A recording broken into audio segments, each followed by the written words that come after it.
Après les grandes découvertes et le début de la colonisation au XVIIe siècle du Nouveau Monde par les pays européens occidentaux, la piraterie maritime se développe dans les Caraïbes, suite à des navires européens en direction du Nouveau Monde acheminant de grandes cargaisons d'or et de marchandises.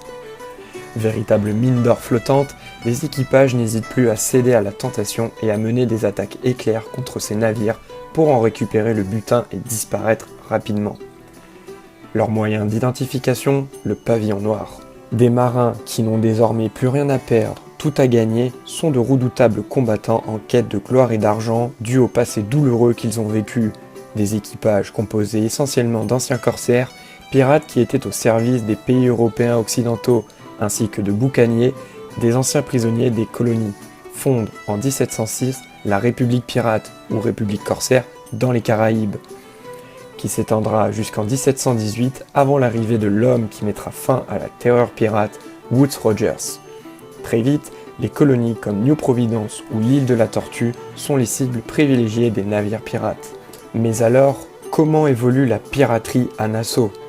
Nassau, une île des Bahamas peuplée principalement de Français et d'Espagnols à cette époque, devient très vite le refuge des pirates et l'un des pôles majeurs de l'économie florissante des pirates.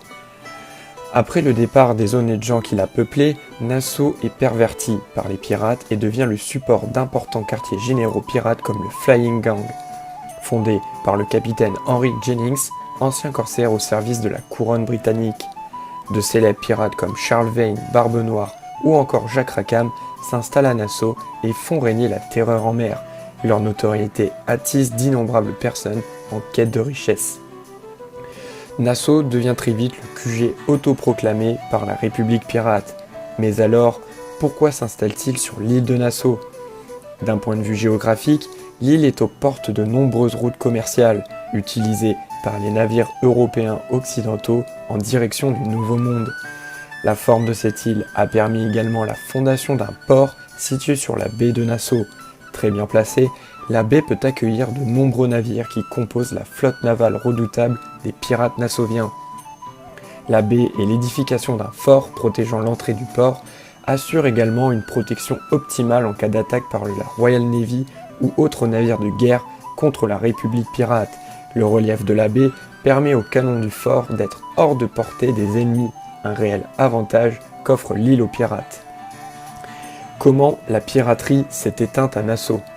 La couronne britannique nomme le premier gouverneur royal de l'île, le capitaine Woodes Rogers, pour récupérer ce qui appartient à la couronne et qui a été volé par les pirates. À la tête d'une flotte anglaise très importante, il réussit à amadouer par la ruse et de manière totalement pacifique presque l'ensemble des pirates de l'île, en leur promettant que leurs actes de piraterie sera radiés de la couronne d'Angleterre. Une forme de grâce que beaucoup de pirates n'hésitent plus à accepter en échange de servir honorablement la couronne.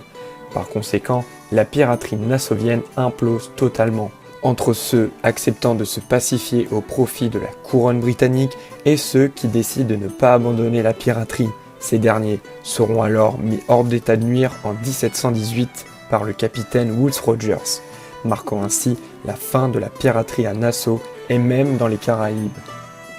S'ensuivra, après cette victoire anglaise dans les Caraïbes, la bataille de Nassau en 1720 entre les Anglais et les Espagnols, remportée une fois de plus par les Anglais pendant la guerre de la Quadruple Alliance.